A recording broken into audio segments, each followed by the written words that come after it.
of Matthew, and it went something like this. Jesus came to the region of Caesarea Philippi and asked his friends, "Who do people say I am?" And they replied, "Some say John the Baptist, others Elijah, and still others Jeremiah or one of the prophets." But Jesus said, "No, no, what about you? Who do you say I am?" And Simon Peter answered, "You're the Messiah, you're the Son of the living God." And Jesus replied, "Blessed are you, Simon, son of Jonah, for this was not revealed to you by flesh and blood, but by God in heaven. And I tell you, on this rock I will build my church, and the gates of hell will not overcome it. I will give you the keys of the kingdom, and whatever you bind will be bound, and whatever you loose will be loosed." And then Jesus ordered the disciples not to tell anybody. Curious. Then the second time I got asked about being mighty real was when I joined the sisters.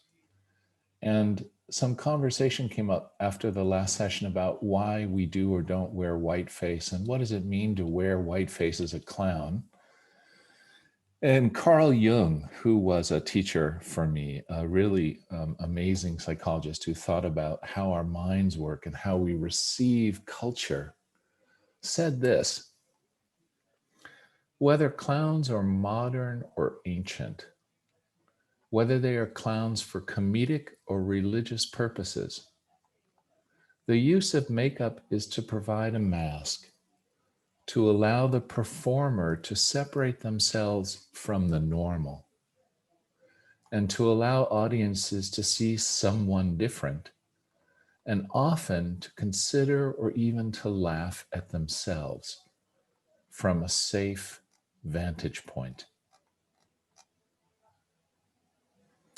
And then more recently, the goddess Maya Angelou, her famous quote comes to me: when someone tells you who they are, when someone shows you who they are, believe them the first time. And I just want to offer those three meditations. We all walk in very different traditions, but that first one, when Jesus got really real with his friends, the first answers they gave were the safe ones, the political ones, the gossip on the street, the stuff in the headlines, all the things they thought he probably wanted to hear that puffed him up. And Simon, because Simon had no impulse control like many of us, blurted out who he really saw, and in that moment was really vulnerable and gave away all the store of his own aspirations and puffed upness. And Jesus named it and said, "You're my rock." And we all know in the garden how that turned out later, right? Peter was a pretty flimsy rock, like many of us. When it counts, we don't show up. And yet, that was a moment of connection for them. And then for some reason, Jesus said, "Don't tell anybody what we just shared. I want to keep it hidden." When we work as clowns, and some of us talk about being sacred clowns, there is that mask we put on if we choose to. And for some people, as Jung thought, it creates space. But for some people, it creates space for performance. It creates a space to hide what is most deeply real, because that's the way we understand how to make safe space for ourselves and other people. We tap down a little bit of the truth so that there's more breathing room for people to come out a little further away from those safe answers and offer some little kernel of truth that we then work with as nuns. And Maya Angelou, who doesn't waste time or breath, simply said, the first time you see someone, believe that that's who they are. And I think as sisters, the first time we went out in public in our habits, most of us, if you're like me, those were not the best moments. We didn't look put together. We didn't quite always say the right thing. But people I know from those moments, they talk about who they saw when Mary Peter walked out into the streets of Toronto in a cold October and started to hear confessions on the steps of the Second Cup Coffee House. That is the person they remember almost 40 years later. I was a boogadrag mess.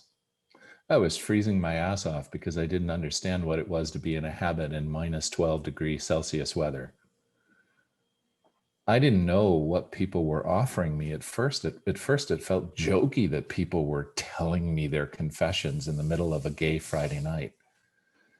But about 15 minutes in, people started to tell me their truth, because the fact I wasn't all together, the fact it was a little booger, the fact it was a little sketchy, the fact that all of who I am was maybe a little clouded gave enough space for people to feel safe to give a lot more truth. And for what, 33 years now, every time I walk out as a sister, even virtually, there's more of me out there. But that's because I feel safer being more myself. And that there is more space for other people to respond in kind and give me their truth, and for me to hold it in a loving way. And the work that Miss Diana did with us in the first session, for most of you who were here, she laid down enough truth to make us feel safe enough to put down some of the mask, to say a little more honestly what was going on, to walk a little more openly. And now we've come back for more, so something must be going right. But we don't know how it's going to unfold. We don't know what the right answers are. We have the politically correct answers ready to go. That's not the conversation we're having today, my friends. So just take a moment and get yourself centered where you are. Polly's all the way over there in England. We've got people who look like they're sitting on top of a Harley coffee pillow. I'm not sure what's working out there. Cass is still working out appropriate drag backlighting. Others have green screens that are very green. I don't think they understand the concept. And that's okay, because that's who we are, in our truth.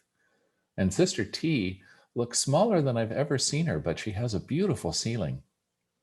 I guess that's what they mean by spacious Vancouver apartments. So just take a moment. Focus on that big red rose Holly is advertising. Think about what that rose could mean for you. I'm thinking about her rosebud right now. It's making me feel mighty real. And just let all that in. Know that your sisters have you. Know that we've already seen who you are the first time you showed up, and we're still having a conversation. And that maybe right now we're not going to run and tell everybody everything we're hearing, but we are saying some things that are really truthful and helpful and are going to get us to the next place. And no matter where we are in the world right now, I think Maya Angelou is right. Trust your gut. When people start talking, see them for who they really are, but don't walk away from them. Stay in the conversation. Because right now, at least in the culture in which I'm sitting, a lot of people who have not been heard are speaking. A lot of people who have not been able to be mighty real are being mighty real. And a lot of other people who have claimed to wear this mask of leadership, holy authority, religious right, political clarity, power, economic privilege. That mask, that white face might runny. And I'm looking a lot closer, because when I was a little kid and I met them the first time, I didn't feel so good. And I can trust my gut, and so can you. So come with your gut today. Come with your instinct today. Get mighty real. Trust Miss Diana to help us in this work. And know that no matter how it unfolds today, it is a work of joy. And we have each other's back. holding one joy, more joy, always joy for all of us. Blessed be.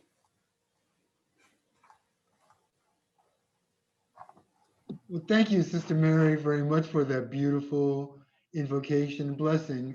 I am, in case you didn't know, Sister Frida Peoples. I am your hostess. Thank you very much for coming. Thank you, Sister Sneaking the Bone, for changing your name and getting that together. I love it that you did that. Sister Frida, thank you. All of you children that were not here the last time and are here now, thank you and welcome. Just a couple of things. Please come to all 4 sessions. Next week, not sister, Helena Micah is going to give us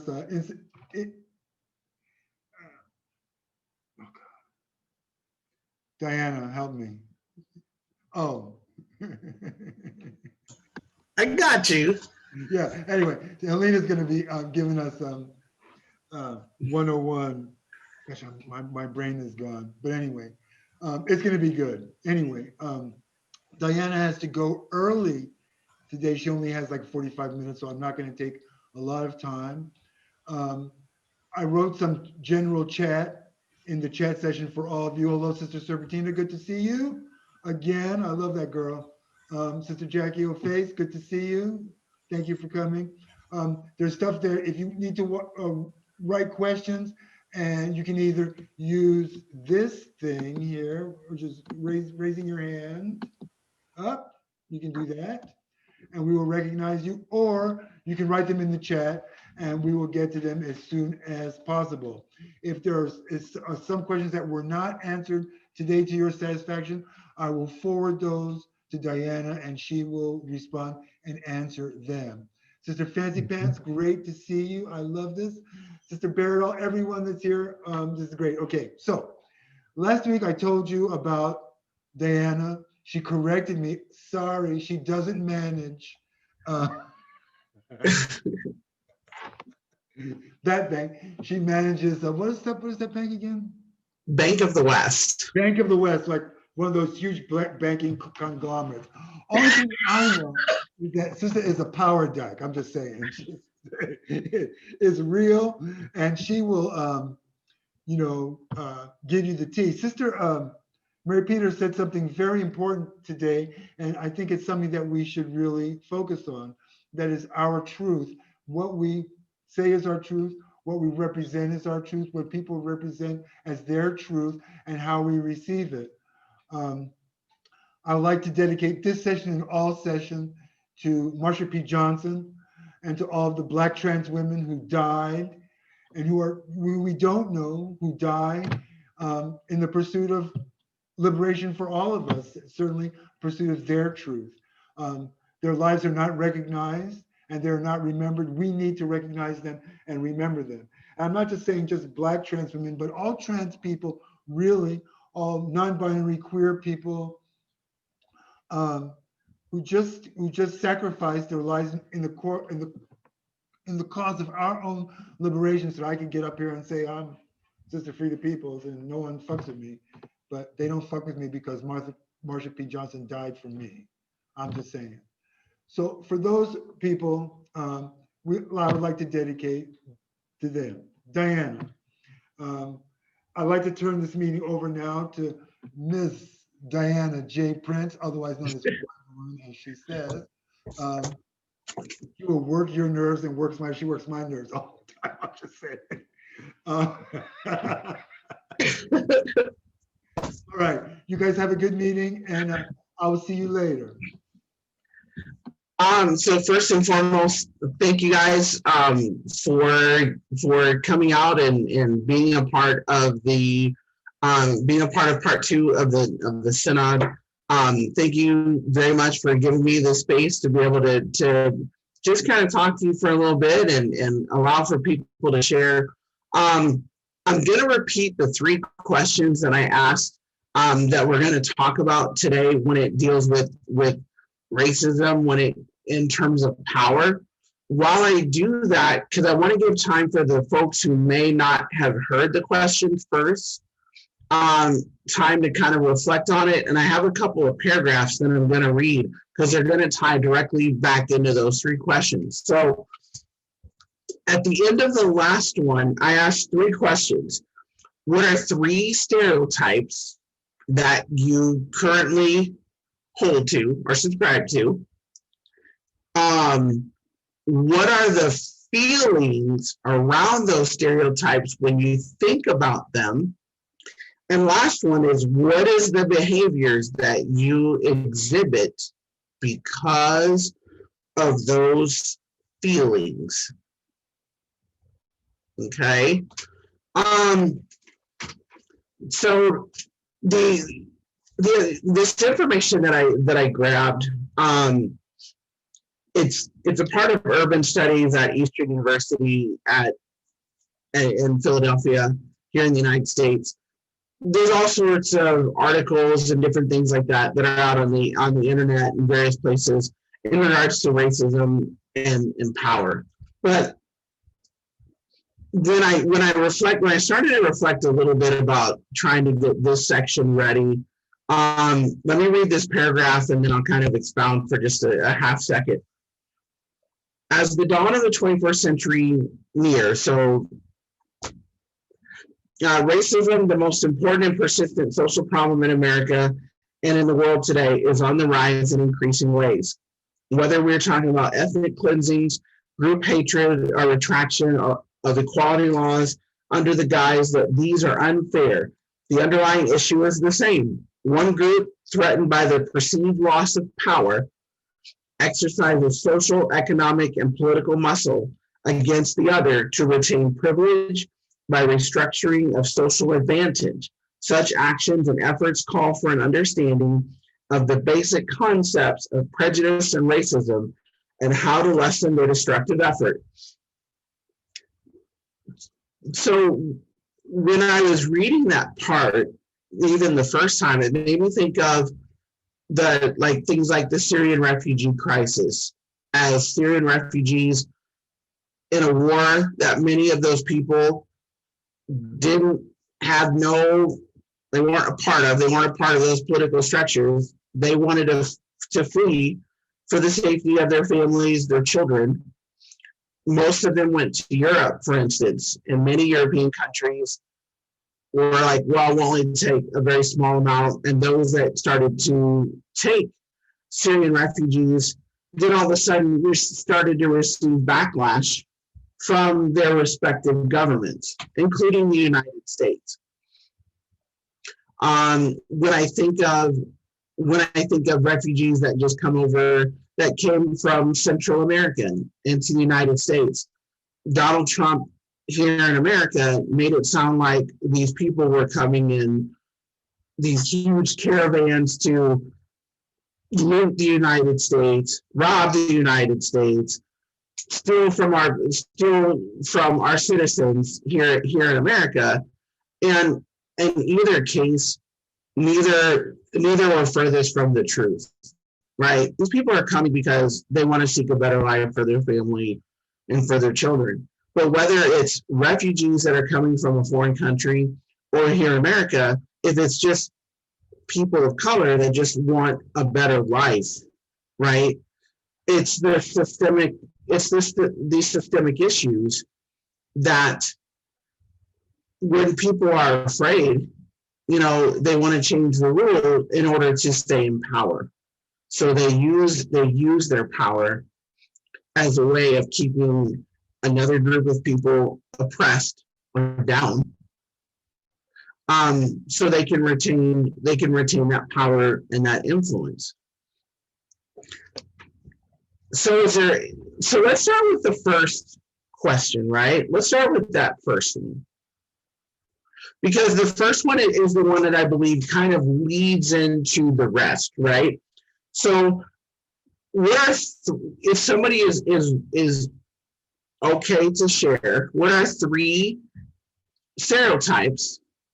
And actually, I'll start by sharing three that I used to have, right? Three stereotypes that I used to have. So like, for instance, when I was a kid, I was always taught that white people had all the power. I was taught that white people were the ones that had all the wealth, or that had money.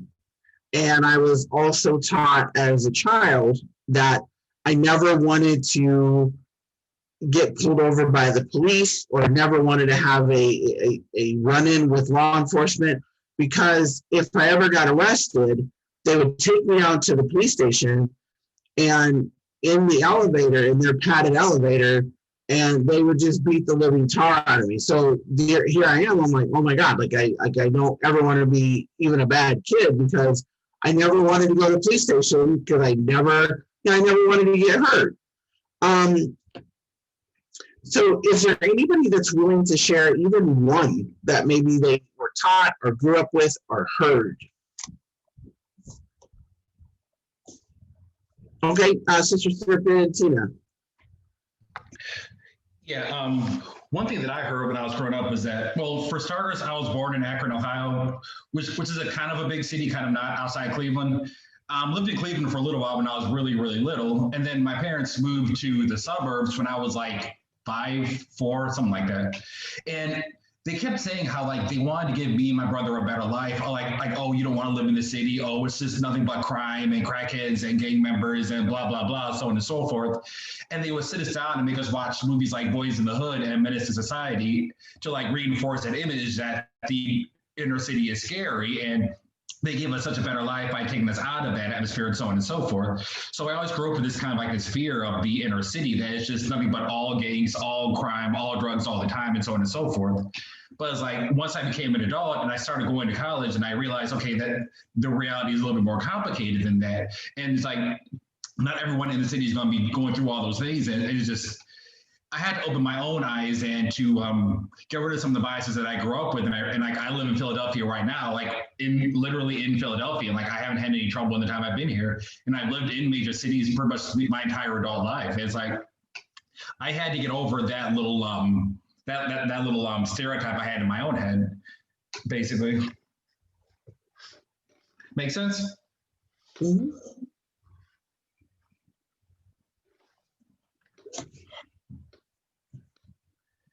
That's all I got, by the way. Sister Polly?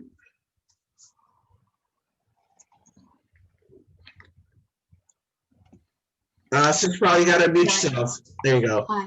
Hi, yeah. So when I was younger, I used to have a perception, and it took me a long time to reflect on this and challenge it, a perception that Black people were somehow more lively than white people and more given to be flamboyant in a group. And it took me a long time. And I think in terms of how that would affect how I behaved, I used to, I think, behave in an over familiar manner and a sort of flamboyant manner myself when I met a Black person. And I think that's quite a deep-rooted stereotype and kind of racist generalization that quite a lot of white people hold towards Black people. It's one I've come across before. And I've done quite a lot of work to tackle that and tried to educate myself more on that, as well as just growing up more and looking more at the world and meeting more people from all different backgrounds rather than just a very small white background. So that's all I have to say on that. For now. Okay, Sister April. Hello. When you asked the question last week, I did a lot of thinking this week, and I thought of how I would answer, and I had something in my head, and then listening to you repeat the questions, it kind of made me think that maybe where the direction I was going in my head was not what you were asking. So I mean, in the last few minutes, I was thinking, like, what have I done? And it hit me, I guess, a stereotype that I still to this day prescribe to. And I realized it when I was watching the vice presidential debate this week. When I was watching Harris versus Pence. And I remember, getting frustrated watching the debate, listening to Pence talk. And I'm like, and I said this out loud while I was watching. It's like, oh man, do not piss a Black woman off. She's gonna get mad at you. And the whole idea of the angry Black woman, you know. And I sat there, and afterwards, of course, I'm reading newspapers or news reports, and it actually brought it up about how calm Kamala Harris stayed through the, you know, that she didn't put, you know, resort to that stereotype of the angry Black woman when she was responding to the stuff that was coming out of Pence's mouth. And I mean, just like I said, sitting here in the last 15, 20 minutes, I realized that it was like, holy shit, I still, in my head, I'm thinking of the angry Black woman, you know, when, you know, the whole idea is like, you know, she's gonna, exactly, because I mean, I remember friends and people go, oh, I'm gonna go Black woman on you when they're talking or joking around and stuff like that. So it's, I mean, to be honest, I guess I still kind of, you know, yeah, it's jokingly, but I still think I still kind of go, like I said, the angry Black woman stereotype. Okay, Sister Baradol.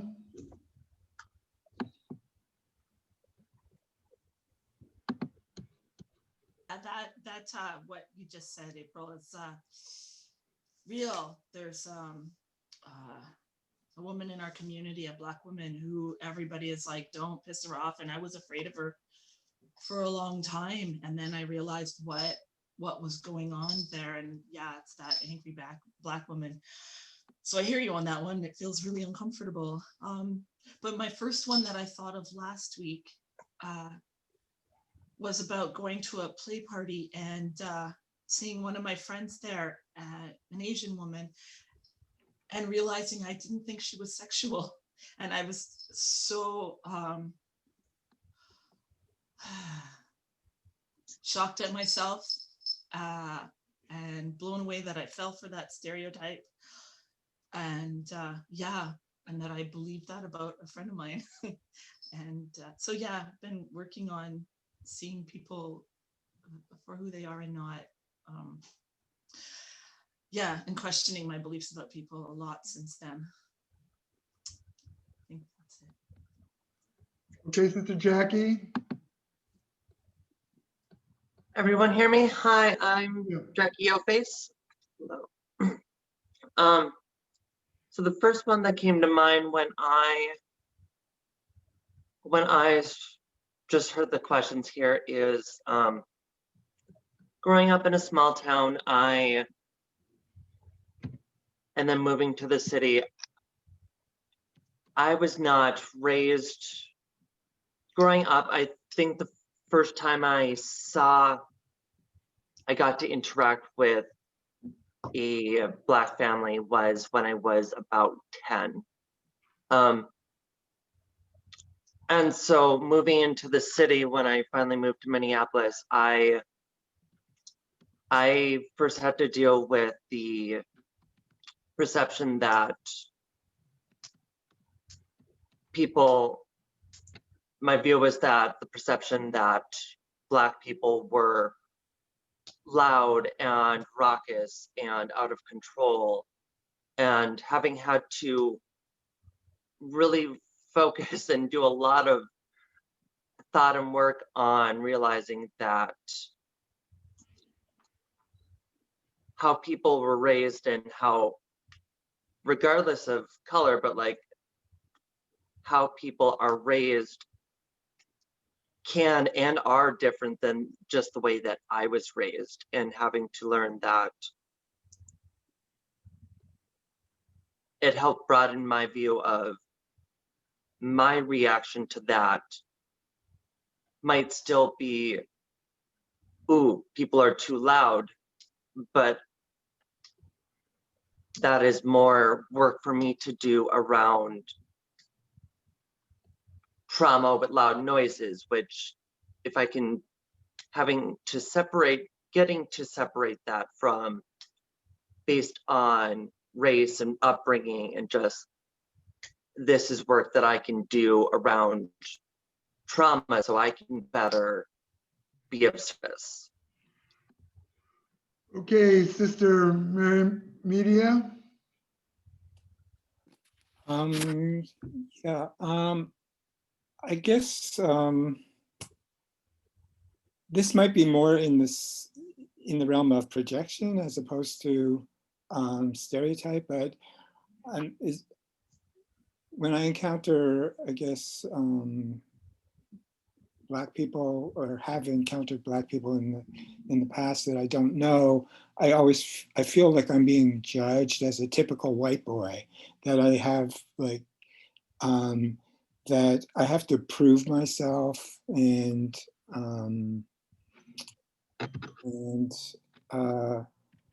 so I guess it's a sense of ascribing to the other person that they are kind of being critical, being overly critical and judgmental, and that so I have to kind of ingratiate myself somehow. Okay, Sister Mary Peter. Thanks, Sister Frida. Yeah, similar to Mary Media's, I've several times in my life, I've lived in majority Black communities. So in Adams Morgan, when I was working with the Catholic Workers, in Erie, Pennsylvania, when I was a member of the L'Arche Committee, in Toronto, and then here in the Haight, when my apartment was just around the block from Ebenezer Black Baptist Church and from the Church of St. John Coltrane. And similar to what Mary Media said, I always had an impression that as a sort of a very gay man, I would be judged in communities of color where masculinity was kind of a heightened goal or place of honor. And particularly as a sister, I always felt I would be judged harshly for being in drag. And, you know, the reality is I have never once had that experience when living in a community of color. And the only time I've actually been beaten up physically has been by white men in primarily white communities who really resented me for being queer and gender non-binary and manifesting in ways that were not appropriate. And the only thing I've kind of come out of is I think Mary Media hit it really well. It was a projection of fear from my own community experience onto another one because it was different for me. And I was experiencing myself as a visible minority in those places. There were definitely people in Adams Morgan who really didn't like sissy boys. There were definitely people in Erie who did not like nuns walking down the street. But with a little more time, I just realized there were as many in every community I've walked in. When I'm in the Mission on a Sunday night, when I'm in Pacific Heights walking past Nancy Pelosi's house, I mean, just the hater's going to hate no matter where you are. But it was a very interesting conversation for me because I was blind to the hypermasculinity in my own culture, and I projected it into another one. Because I just wasn't as familiar. But, you know, one of the nicest moments I've ever had is walking past Ebenezer as church was letting out on a Sunday, a sister in a miniskirt. And it was two of the older women coming out of church who just looked at me and said, "Sister has mighty fine legs," and gave me snaps as I was walking past the church. So for me, there's been kind of a hospitality that always surprises me. And it's really been in white identified communities, and particularly Irish white identified communities, which I come from, where that hypermasculinity and that censorship and violent oppression has been most obvious to me. But okay, Sister Mary, I want to speak to what you said in a second before Sister Effie up and down speaks, because this was specifically San Francisco oriented. Long before I was a sister, I used to hang out. I mean, I hang out with Sylvester and with Bobby Kent, Mary Media. I know you know Bobby Kent is that white dude with that big afro that played fabulous piano. And Billy Preston went to Glide Memorial. the three of us, me and Sylvester and Bobby Kent, went to all these black churches in the Fillmore on acid and in coquette drag. Sylvester was a coquette, Bobby Kent was hippy dippy, whippy whoopy whoopy whoopy whoopy, and I was Sheila Shame. And we went to all these black churches and with Billy Preston. And Bobby Kent and Billy Preston would get on the organ and throw down some jams in these very heavily black corsages, matching dresses, matching shoes, matching hat, churches, and people were way into it. Sylvester sang his falsetto. Billy Preston, who is not straight at all, would get down on that organ. And Bobby Kent was a white hippie dude with a big afro. We're all tripping our tits on acid, and we're very well received in all these churches all over the Fillmore. Again, where I wasn't well received was in the white gay male bars in the Castro, like the Badlands. I'm just saying. Sister Effie. Yes, thank you. Actually, I was going to echo exactly what you both have said, Mary Peter. When this question was posed, the two things that came to mind were the stereotype that Black communities and Caribbean specifically, speaking to where I live, are more homophobic, more transphobic, and I struggle with I've had moments where I've been surprised and completely welcomed in like pulled in and had pictures taken with, and I'm just in panties and a body stocking, and it's been amazing. But then this past summer, keep getting reminded of the homophobia by an insurgence of specifically one woman who's constantly preaching out my window homophobic things. And so I struggle with what I like my both experiences and keeping that from having a negative outlook on things. Okay, Sister Hera. Yeah, thanks. Like Sister Mary Media, I'm not sure if this is exactly a stereotype or how it fits in as a stereotype, but one of the things that is real for me still, and something that I'm aware of, is that I kind of perceived Black culture as being so inaccessible, so separate from what the culture that I've raised with, that it feels sometimes unbridgeable, even to think about things that way. And as an illustration of this, I had a relationship with a Black man once, and he caught me looking at porn. And he wasn't upset with me for looking at porn. He was upset with me because none of my porn had Black men in it, even though I was in a relationship with a Black man. And at that moment, I didn't exactly fully get it then, but it led to a path for me of understanding that I was waiting for culture to be delivered to me in a way that I could see and accept, versus me going out and being experiencing culture that wasn't made for me, and absorbing that and appreciating that, and coming to love things that aren't about me, which is something I still continue to work on. Is there anyone who hasn't shared yet that would still like to share something? Go on, Sister Shelby. Unmute yourself, honey. There you go. Yeah. I was gonna say, like, kind of mirroring Sister Hera, one of the things that I've recognized in myself is that internal bias against non-white men in like a sexual manner. And it's one of those things I recognize. I'm like, this is super fucked up, and I need to work on it. And I have been, and I still recognize that there's a problem there, and I'm working on it.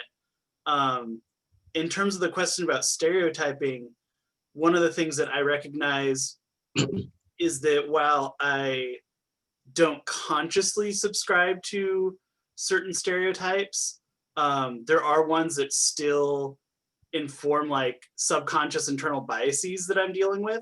Mm-hmm. So like I might not agree with the stereotype on a conscious level that Black men are thugs, but on a subconscious level, there are times where, like, if I see a Black man, I might subconsciously go like, oh, hey, I need to be more aware. There might be a danger here.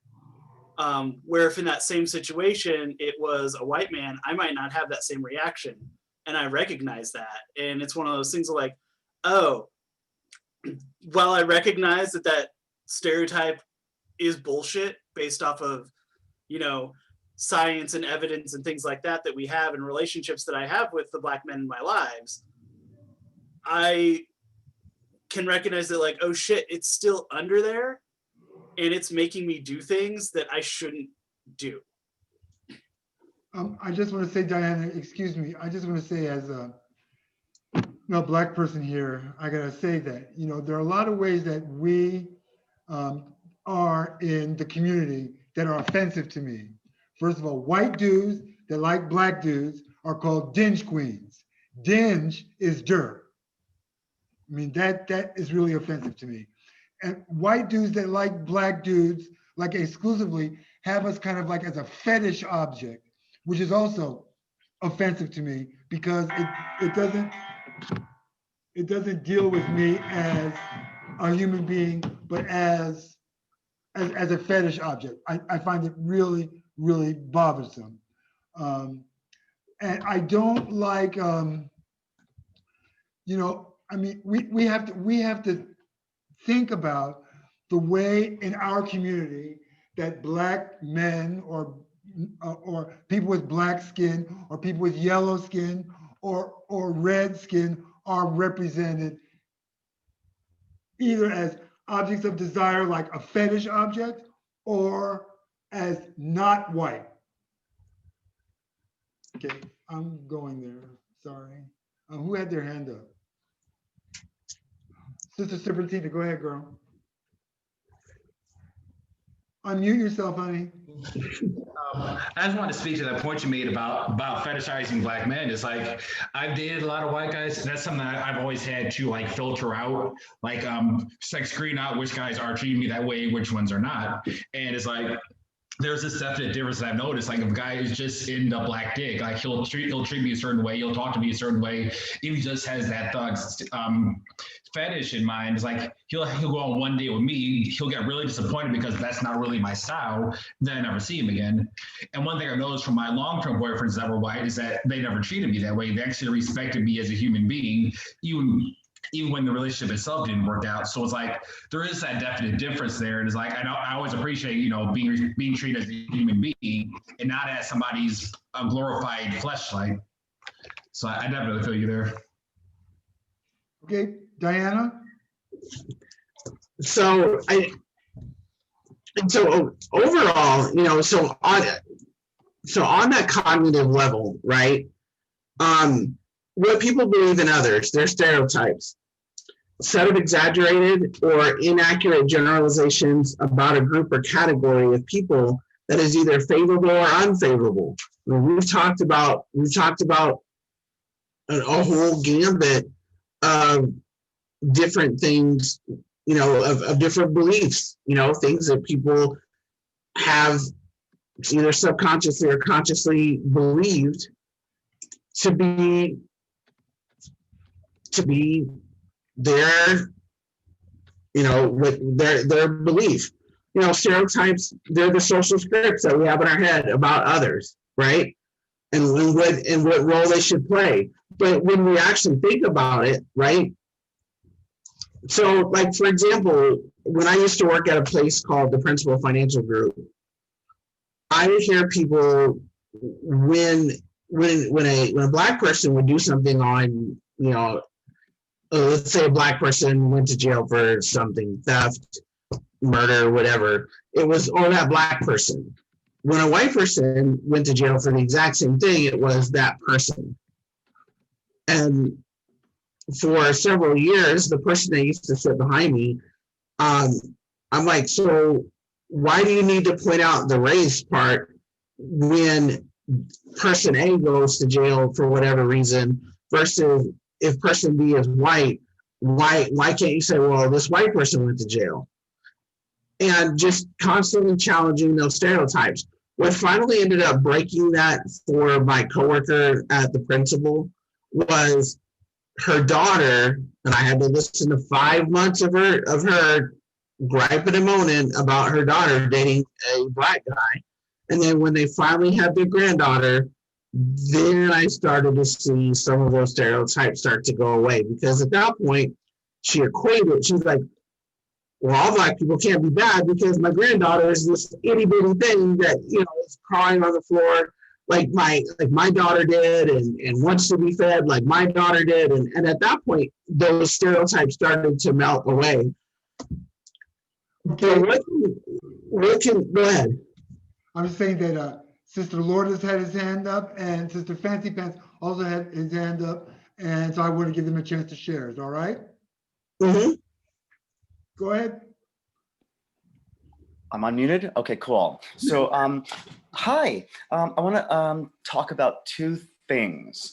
To follow up on what you're saying, I think when it becomes personal, that's when people change. And I had my own experience with that, doing my own ancestry and DNA. And so that made it personal for me. But I was raised in two different households. I was raised with my mother in one household, and I was raised with my father in another household. They were divorced. And my father's side of the family was very different than my mother's side of the family. My mother's side of the family had all different colors of people and friends and extended people. It was very diverse. My father's side of the family, we were Italian.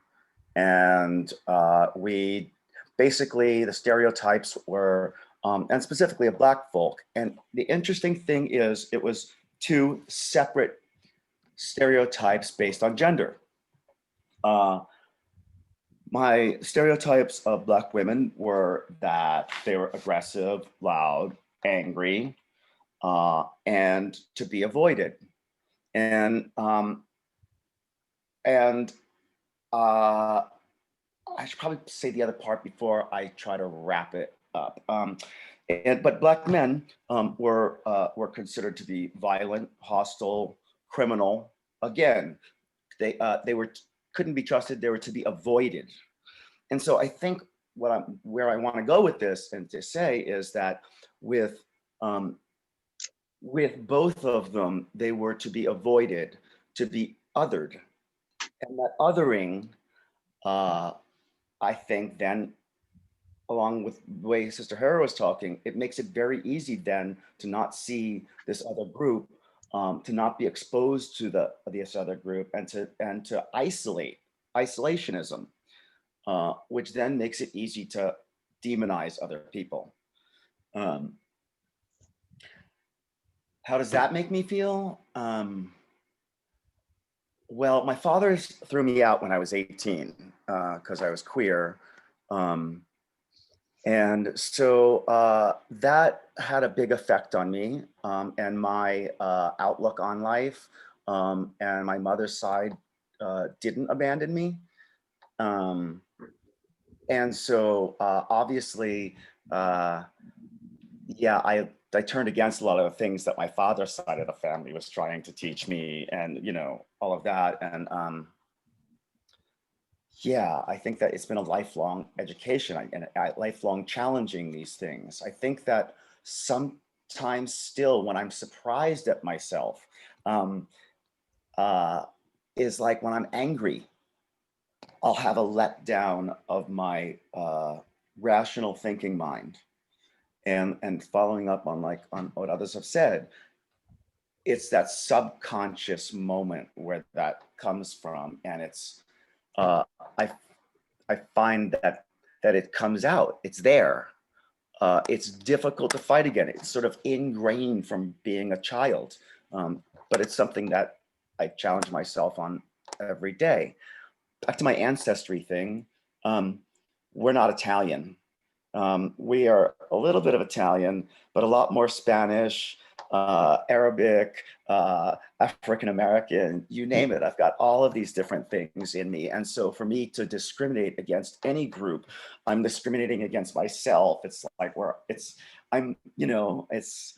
it just breaks it all down instantly. I think that everyone should have to take those DNA things and just, at least all those arch right-wing people, we should send them all DNA test kits. And then, these white Aryan nation people, we'll send them all DNA test kits.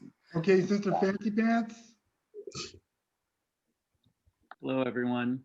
Hi. I actually wanted to talk about question number 1 and question number 3 because I'm getting a little triggered. So I wanted to talk about question number 3.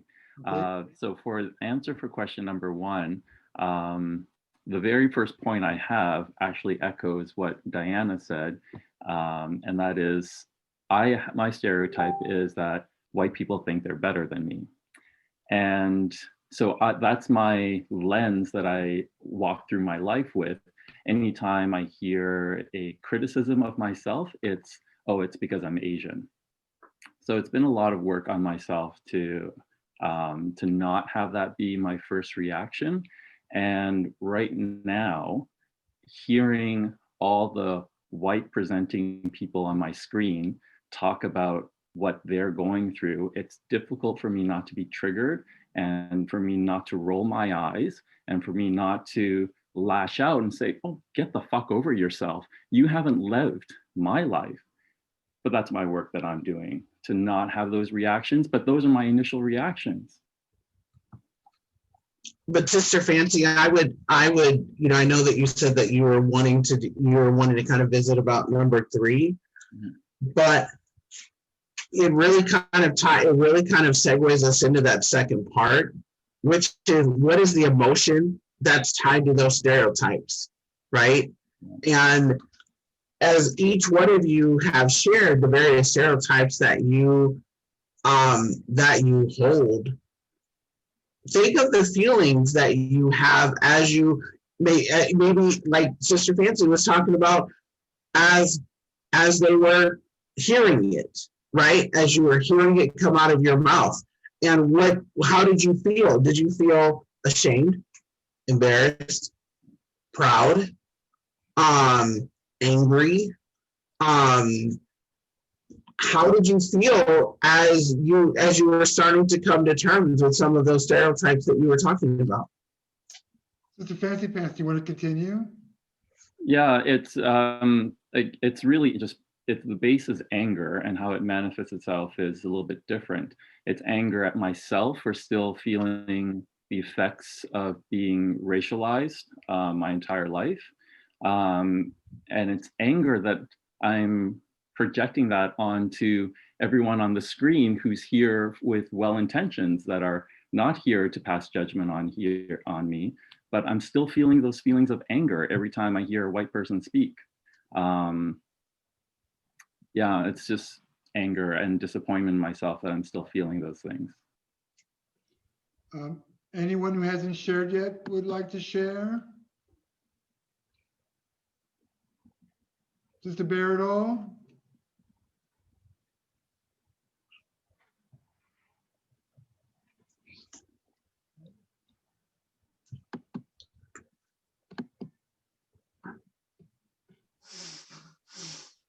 I shared already. Okay, you don't have to.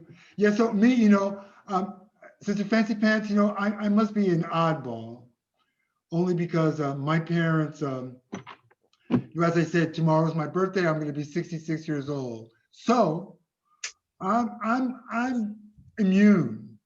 Fuck white people. I mean, I'm just like, my parents, I never had an expectation to fit in. My parents made sure that I had an education.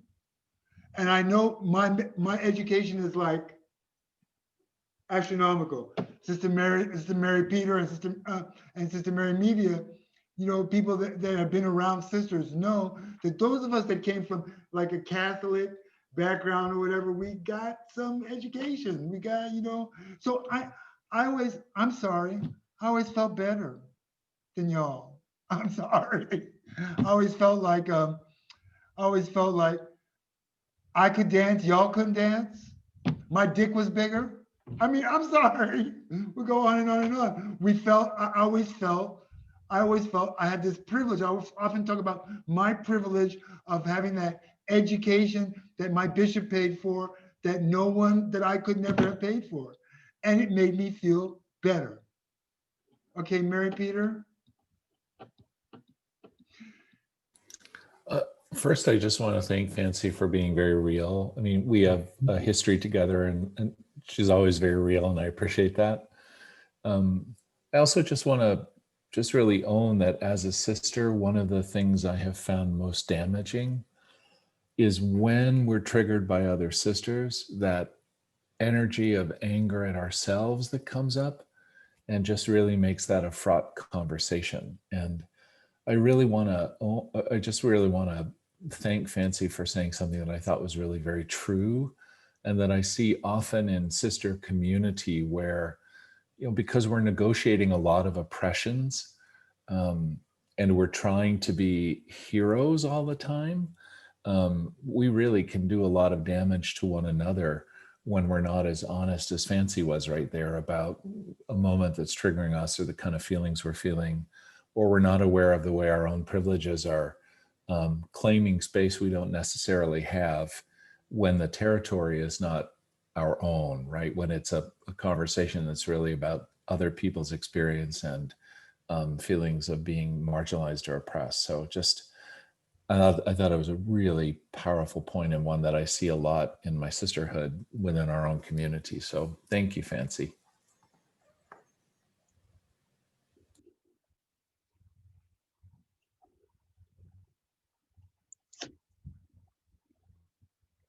Sister April, I think you're next. Had to unmute myself.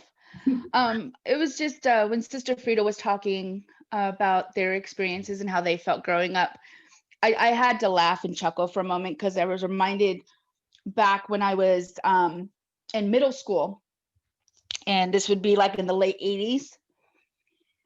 And I remember I was so excited when I figured out how to do the Running Man. And because my friends, my Black friends, they picked it up right away. And I was like, see, a white girl can do it too. And see, look, I'm doing it, and I don't look stupid either. I actually had it down, and I was so excited that I was able to do something that, joking, that I've been told and jokingly white people can't dance. And it's like, well, I can do this one. See, I can do the Cabbage Patch. I can do the Roger Rabbit. And I was just so excited that I could do these things. And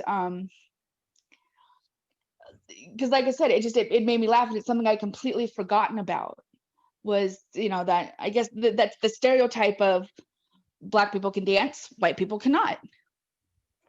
So, but yeah, it's just one of those things that just kind of made me chuckle and just kind of reminisce, and something I had done years ago. But it's I don't know, yeah. It's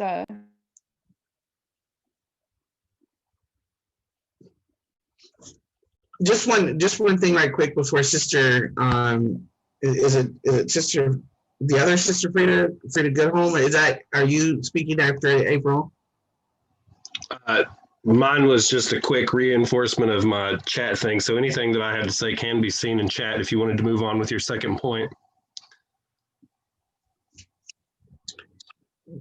When I, just kind of piggybacking on what Sister Fancy was saying and Sister Mary Peter was saying, in my professional career, at times it's been frustrating, because as I've tried to move up in my career at the bank, it has felt at times like my decision making comes into question, because I have to try to explain to my boss, for instance, look, I don't have the same social construct as you do.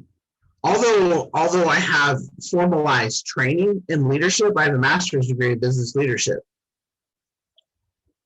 The some of the place where you guys make your decision making versus where I make my decision making comes from a different place, right? Doesn't mean that one is better or worse than the other, but because you guys have that social construct, you all live in the suburbs, you all are upper middle class people, you don't hang around a lot of minorities, and so a lot of the decisions and things that you guys make and a lot of things that you say, I don't get it. And at times I feel like I have felt like I've been a lesser person, right? Because I'm like, I don't understand what you're saying. I don't understand your worldview or your paradigm of where you're coming from when you're having this discussion or that discussion. And instead of like pulling me aside and educating me and helping me to understand where your worldview is coming from, so that I may just be a better person, right? Just be a better person and understand. Well, she just doesn't get it. Well, she just doesn't understand. Or Diana, why are you doing this? Or why are you doing that? I'm like, just help me understand. Like if I'm coming from the wrong view, help me get it, because maybe I just simply just don't get it. Not,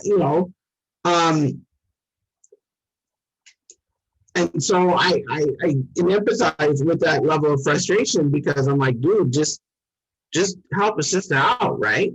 And don't come off with the view of, well, if I say this to Diana, she's gonna snap out, or she's gonna be an angry white woman. I've had bank clients tell me that. I've had bank team members tell me that. Oh, we don't want to see the angry black woman come out. What? Wait, stop. I'm a very educated person. I know how to enunciate words. I promise you, I don't have to snap out on you in order to make a point.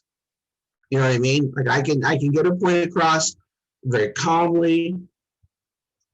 I can make complete sentences.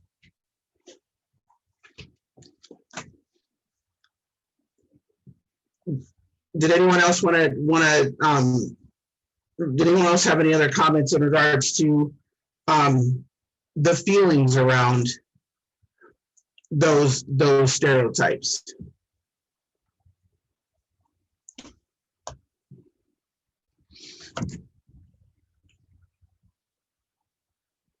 So here's the third part, right? So how do we change the behavior?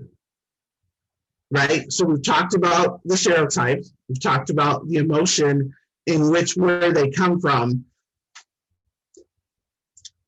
How do we change the behavior? What do we do? What do we do about this? What can we do about this?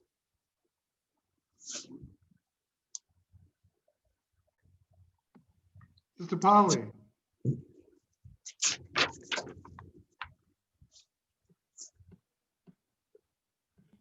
Sister Polly, you got to unmute yourself. Sorry, it takes me a while. I'm a bit technologically slow. I think one of the key things is to, one, acknowledge it, recognize it, and challenge it instantly. If you're seeing a pattern of stereotyping of others, name it honestly. And I think don't try to make excuses. Don't try to make excuses like, oh yeah, but I've met X number of black people and they do behave like that, and actually it's really good that they do. Or so, do you know what I mean? Like, don't rationalize it in ways that make your negative stereotype positive to excuse yourself. And I think that cuts across a lot of stereotypes. And then I think the next thing to do is to keep challenging it in yourself when you find yourself falling into it, and also challenge it actively in others. Because I think particularly among white people with regard to race, there are a lot of collusions of silence and a lot of kind of peer pressure to join in and to sort of normalize and to sort of maintain normalizing of stereotypes against minorities. So I think they're two key things, I'd say. And I suppose the third one is keep educating. White people in particular, I think with race, need to keep educating ourselves about histories and recognizing privileges and recognizing where we're very uneducated in all sorts of ways and very ignorant in all sorts of ways of the racisms that we hold or that we benefit from within the wider society. So I think there are three key things that are a starting point. Okay, Sister Barrett, all?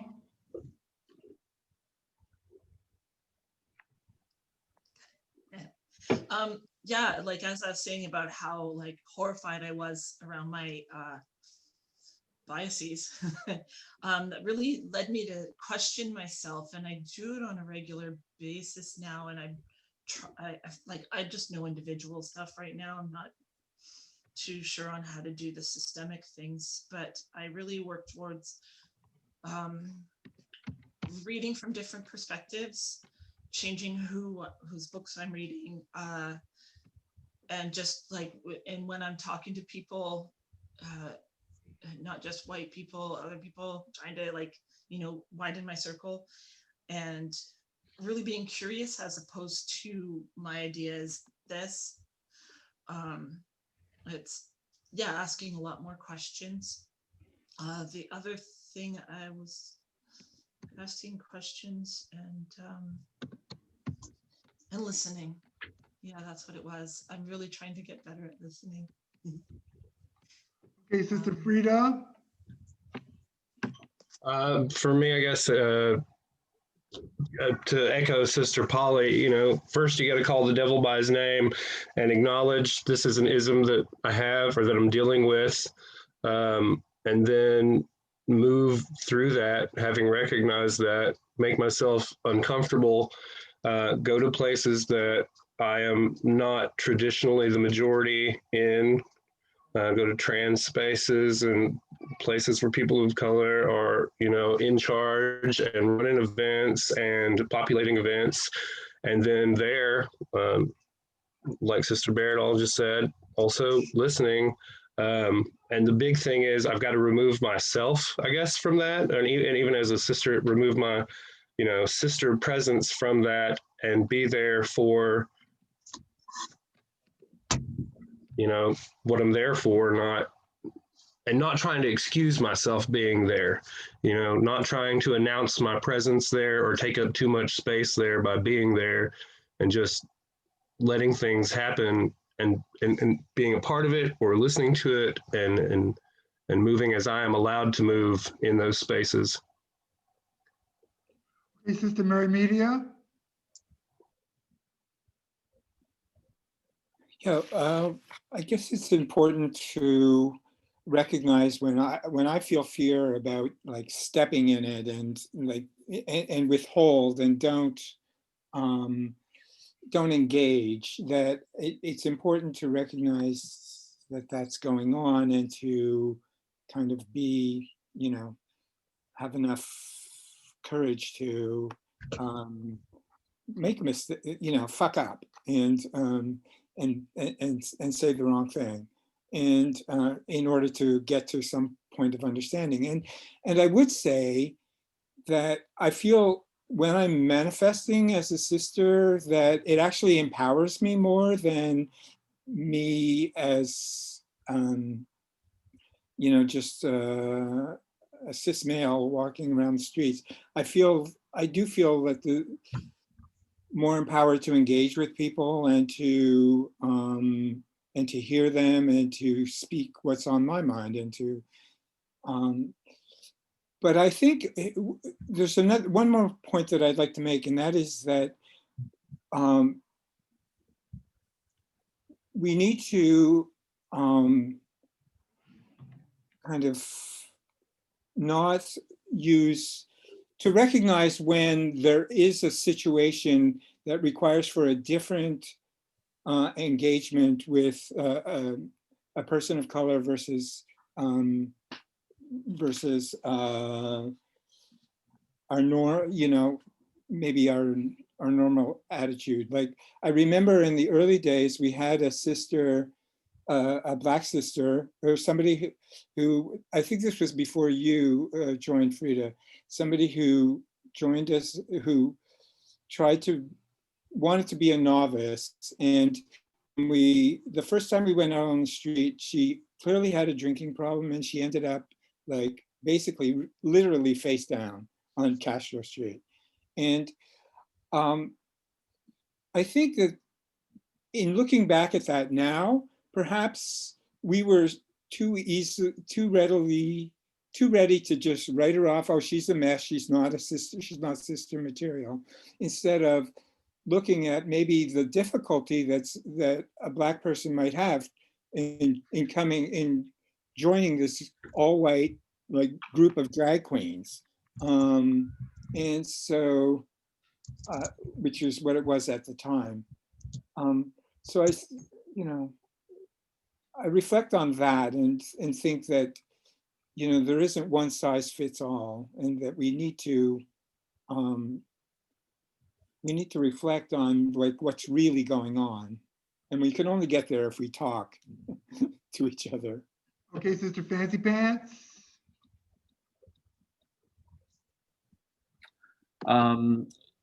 So what do we do about it? I think everyone here is doing some version of that, and that's just getting exposure to something that we're not used to and something that we haven't grown up in.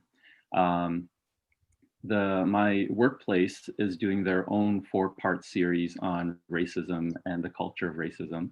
And one of the best things I've learned so far, and I'd like to share that with you all, they're doing it from the lens of DEI, diversity, equity, and inclusion.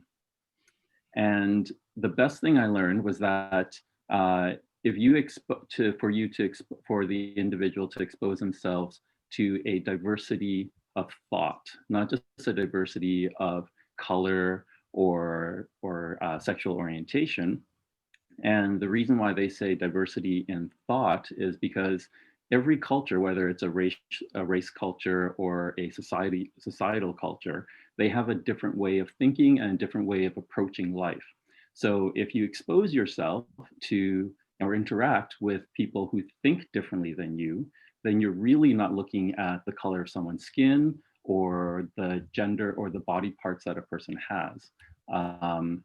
But I think we're all doing that in some version of or another, and that's just putting ourselves in situations that we didn't grow up with. So situations where we're a little bit uncomfortable having conversations that we normally don't have. So I think leading by that example is probably the best way to do it. Okay, Sister Mary, I'll ask you not to take a really whole lot of time because Diana has to go earlier and we have to hear from Sister April still. Yeah, only 2 quick things for me. In mentoring sisters who are newer in the organization, it's important we distinguish between people's culture and heritage and issues people may be having personally. Issues people are having personally may or may not mean they're eligible to be sisters. Culture is never a barrier and never should be. The second is it's really important that those of us who are in the order are acting already to ask difficult questions so that people of color are not being asked to be responsible to ask them for us. So if our sister house looks awfully white, those of us who look white should be asking why that is. If we're not in communities of color, we should ask ourselves why, and then we should figure out how we're able to be invited into those communities, not force our ways in, but invited. And one person I'll offer as an example is Sister Roma, who has been very active in the drag performance community for more than 20 years, a community that is very rich with people of color and different cultures. Many times in San Francisco, at political moments, the city invites Roma to speak because Roma is the most photographed nun of the world and visible. Roma always looks for allies in the community first to speak if it's not an issue for her. If she can't find them or people aren't available, people in the communities of color are okay with Roma speaking because she spent 20 years showing up for people every day and building relationships of trust. So the most important thing each of us need to do is, are we showing up? Are we building relationships of trust on a daily basis? If we're not, that's the place we start. So that's all I want to share there. Okay, Sister April. Hi, me again. It's just when you were asking about what we can do, it makes me think of when I was younger, and still dating. I dated, you know, people of different races and backgrounds and so forth. But if any time a relationship with a Black man started getting serious, I would sabotage it or cut it off, because I felt that I would sit there and I had convinced myself and told myself that if we got married and we had kids, most likely my child would have darker skin than me. Not that personally I had a problem with that, but I was always sitting there going, well, what if my child comes home from school and they, you know, mommy, they called me this name or they did this thing to me. And it's like, while I would love that child, hug them and tell them how wonderful they were, I couldn't relate to that situation. And I felt like I'd be saying, well, we got to wait till daddy gets home for you to be able to address this, really. And so I wound up, you know, going through life, and I wound up not having any children, and I possibly sabotaged amazing relationships. But as time has gone on, I've realized that while yes, I may not be able to relate to that situation with a child, but I realized it was my fear. And this is something I've only realized in the last couple of years. This was my fear. This was because now racism is in my home. It's not happening outside of my home. It's not happening on the TV. It's not happening on the radio or in the movie theaters. Racism was now going to be part of my everyday life, in the sense of discussions and, you know, the possible racist behaviors that would happen towards my child or towards my husband. And I think I was so afraid of having to confront that, because then it would be like my biases or anything that I ever thought growing up, or, you know, it's now Okay, I need to bring us back to the deal of this synod was called because one of our sisters experienced what they thought was or really was racism in our order. I mean, it's wonderful, our personal experiences and so forth and so on, but this synod was not called for us to talk about our or to digress with our personal experiences. This synod was called to see what we can do as an order so that Black people, Asian people, non-binary queer people, lesbians, women, trans people are not made to feel like allies but sisters. I mean, let's face it. We have this attitude. This is the 21st century, and we're acting like it's the 20th century. For all intents and purposes, we're a gay white male organization still. Pisses me off. But Sister Frida Peoples, I will say this though, kind of in helping to wrap this up just a little bit. First and foremost, I want to thank everyone for sharing, those that feel comfortable in sharing, because I think we made some headway in terms of people coming to understand, or at least bring into question what their biases may be and their feelings and actions because of it, right? But in the same light, now that we know this, right? The one thing that we have to do is, as a few of you have said, is we have to combat it wherever it is, right?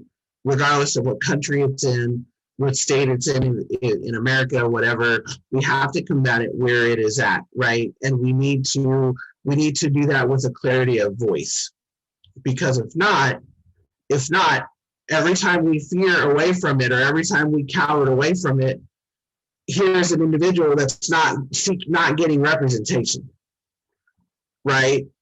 And thank you, Sister April, for bringing that point in the chat. You're absolutely right. It is getting to the core of those biases. I think you're absolutely right.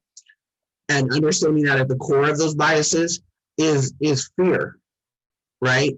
And so we have to, together as a whole, we have to recognize that it's there, address that it's there, and then figure out how we are going to move that forward and how do we empower our people, regardless of where we're at, in order to speak out when those things happen. Or if not, you're going to find other sisters who are not going to get represented when they need representation, because people are going to cower away and they're not going to help. They're going to shy away in fear. My last question in the last 9 minutes for you guys is this: as an organization, right? As an organization, which one or even just in your person, which one or two things that you're going to do after having these last two forums or these last two parts of the synod that's going to change how you address racism where you are at?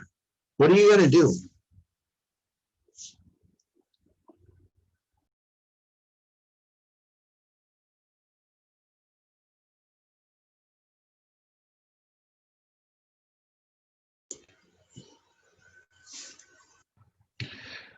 Oh, if I can speak real quick, this is one area where I'm kind of in a bind, because if I speak up, if I speak out, how do I know they're going to actually listen and not just view me as the angry black man who's the one who's constantly speaking out? And it's like that, and like that's when the areas were like, where it's important to call upon the white members of the group to recognize this stuff and to know like when racism is happening. I mean, I feel fortunate being in the Philly house, and the Philadelphia members are a little bit more aware of these sorts of things than people were in Dallas, but still is like, it can't always be the people of color speaking out, because white people are going to eventually tune us out and just think, okay, we're just angry and going off about whatever. It has to come from white people, I believe, in order to address these things. Sister Hera? Hello. Hello, I just had to unmute myself. Okay. I wanted to raise my hand and just talk about this next step. And one of the things that I was hoping from this particular series, we're not going to solve this problem in 4 2-hour sessions. Like, one, that should not be an expectation of this work at all. I've been working in EDI work for almost 20 years now, through graduate school, through workshops, through facilitation training, through organization management, and lots of different areas. And I don't always say that because sometimes people think, oh, now you're bragging, you're the expert. I'm not trying to say that. What I'm trying to say is that I've been through a bunch of sessions like this, and I'm having trouble with this one in particular because we are being asked to share, and our sharing is then triggering for other members of the group, and that's not leading to full safety. Okay. So as I mentioned last time, in the San Francisco house, we have started with one session, a restorative justice process. And that's really what the whole organization needs to go through, a restorative justice process to figure out where these hidden biases are, because we can't do it for ourselves. We are too biased to do it for ourselves, and we're too biased to do it being led by ourselves, frankly. And so I, as a sister, am going to pursue helping to make that happen more in the San Francisco house, as well as a full order, because it is not going to happen in 4 2-hour sessions, unfortunately. Okay, Sister Baradol. Hey there. Hey. I just want to start by thanking everyone for hearing all of us, especially people of color, because I'm sure it gets really hard sometimes to, like what Fancy said, it's hard to hear us. So thank you. I wanted to say that last week, I already thought about expanding our policy for that we don't have to wear whiteface, so that it would be more welcoming to people, not just people of color who don't want to wear whiteface, but also people who aren't rich enough to buy all the makeup and things like that. So I already thought of one thing to change or to make it more inclusive to different people in our group. I think there's a lot of work we can do and little things will add up. But I like the idea of sort of just trying to open the conversation every meeting, bringing something up. that should be good. Okay, thank you, Sister Baradol. Sister Hera, I was thinking, those of us, we here in the Midwest have had 2 synods before this one in Chicago and one in Milwaukee. At both of those, I suggested that we have been thinking the wrong way and that we are thinking only in terms of cities or houses. I suggested a long time ago that, for example, the abbesses got together, the mistresses of novices got together. I would even suggest that the non-binary queer sisters got together. Sister Frida Goodhome can tell you that we built up at synods, especially the one in Chicago that we were both at, we built up a lot of goodwill among sisters. I think that when people are felt that they can only relate to their house or their city, we rob ourselves of power. I'm thinking that all the women should get together. I suggested to Sister Seduction, who is the abbess now of Milwaukee, that she start a house of females or female identified sisters in order to build power for people that don't feel that they have power. I would love to see kind of like MOPI, the Missionary Order of Perpetual Indulgence, that sisters, non-binary queer sisters got together, not only outside of their own house or city, but as together to have a voice and to speak on things that concern them. I think it's a really good idea. I think it's a 21st century idea. I think it's an idea whose time has come.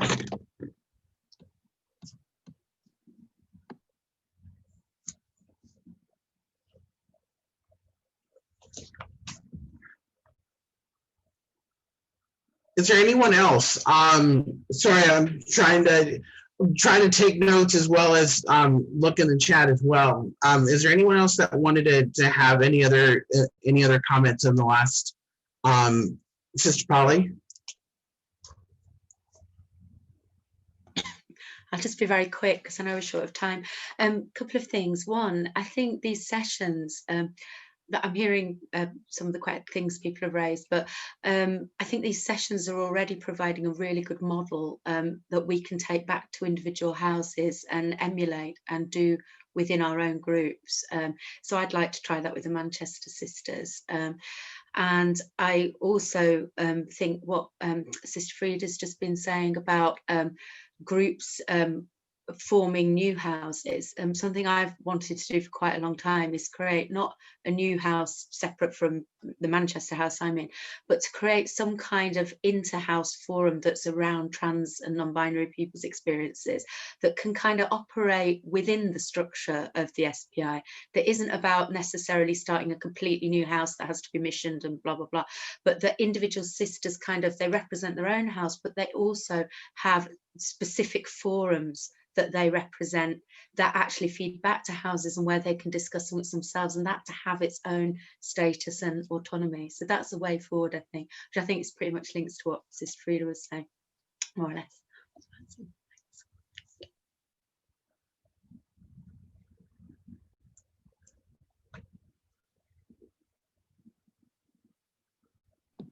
Diana?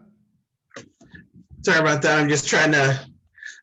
So kind of something to just wrap up this portion. Like I said, first and foremost, thank you very much for giving me the space to be able to visit with you today.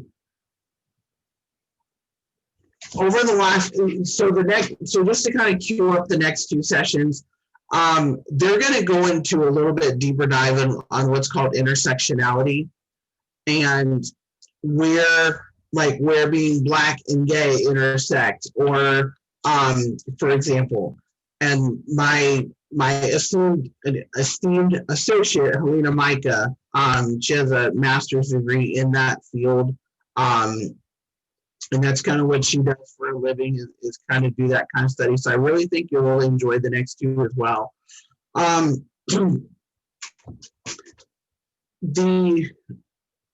The last probably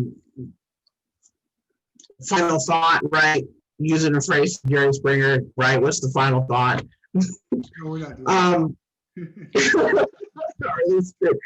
We're not doing Jerry Springer, sorry, Don.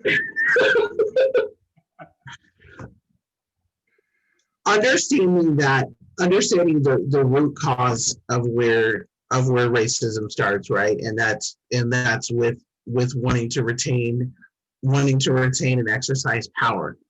And understanding that we have the power to help our sisters regardless of where they are at, but unless our white sisters and brothers don't have those conversations and don't stand up for racist situations or homophobic situations or transphobic situations where they exist in that moment, that silence is almost as bad as it's like saying that you're condoning it, right? And so at the end of the day, breaking down those stereotypes and helping to understand why people get triggered in the way that they do will help, I believe, the overall, and understanding how to move it forward and to be more inclusive of the whole, instead of continuing to just be one set of people or another. Okay, Diana. Thank you. I would just like to remind everyone that Diana's paper, Power as it Relates to Racism, is available for download on the Synod site. It's been there for weeks. Y'all should get it and read it. I also would like to say thanks a lot. You gave us a lot of stuff to think about and draw about. Hey, Diana, if you want to come next week too to Helena's session, I wish you would. You can. Yeah, I'll try to come on. Just send me the link. I want to come and hear hers. I know it'll be interesting. Erica, if she'd come too, because she'd be great. If you want to. I mean, I have a lot of friends. Sisters that are here today. I know I kind of Sister Mary Peter, Sister Hera, Sister Nova Agros. People should talk about it. Sister Mary Media, Sister Fancy Pants. I would like to get together with sisters. See, the Mother House and the UNPC does not empower trans people. The Mother House, the UNPC does not empower women. Unfortunately, the responsibility for addressing racial inequality has fallen unfairly on the shoulders of people who are discriminated against. I'm so not into that. I'm into people empowering themselves. I'm proposing that in the fourth session of the Synod, I have planned it as what have we learned? Where do we go from here? That we come up with some actionable resolutions, not to unhouse sisters in houses, but how to empower sisters who feel that they don't have power, how to actively empower women and trans people and non-binary queer people, Black people, Asian people, to explore those coalitions or those, as Sister Shelby said, to organize a caucus within the union to focus on a specialist area. I mean, I think it's a good idea that we stop relying on the UNPC or the Mother House to give us permission to act as sisters for other sisters. I think it's worth exploring, and I would like to explore that. Diana's gone. I'm cool with closing this session of the Synod, but I will say that I can leave the room open as long as anybody wants to stay here and talk. I'm here. I got a little fancy pants. You're so pretty too. But I'm glad to stay here and chat with anyone who wants to talk. But we really need to talk about, next week is going to be Intersectionality 101 with Helena Micah. She's another power lesbian that I know, very fabulous, very smart, who will help to relate some of what we learned in section 1 and 2 to other groups within our order. And I advise you all to come.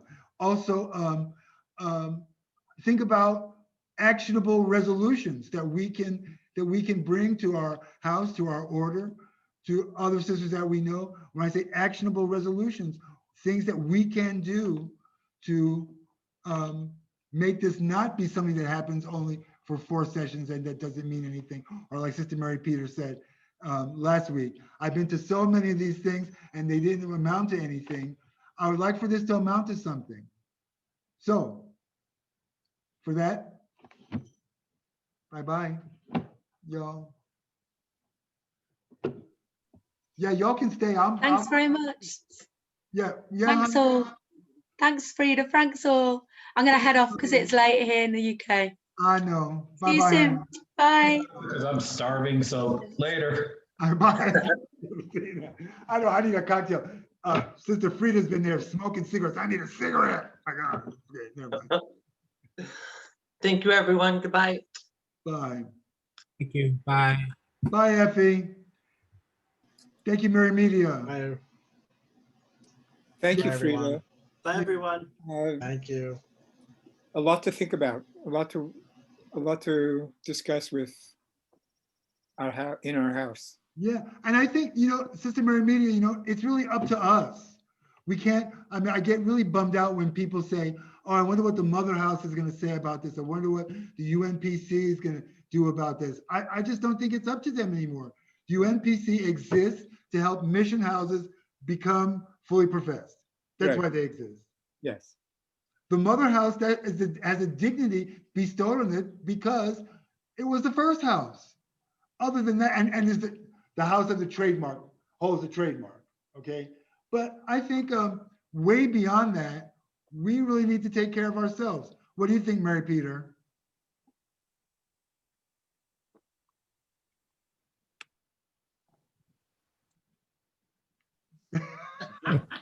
Sorry. My internet is unstable. I think that's a sign. There's a couple things I want to unpack, and I'm glad the Vancouver folks are on the line now because this will resonate, I think, very directly with both of you. So in my first conversation with all of you, I talked about the shadow, where we have what we say we are and then what we do. And one of the places that acts out most is when we talk about rules and structures. My experience is we mostly talk about rules and structures when we're upset about something. Right. The rest of the time, we pretend they don't exist and we do whatever we want. Right.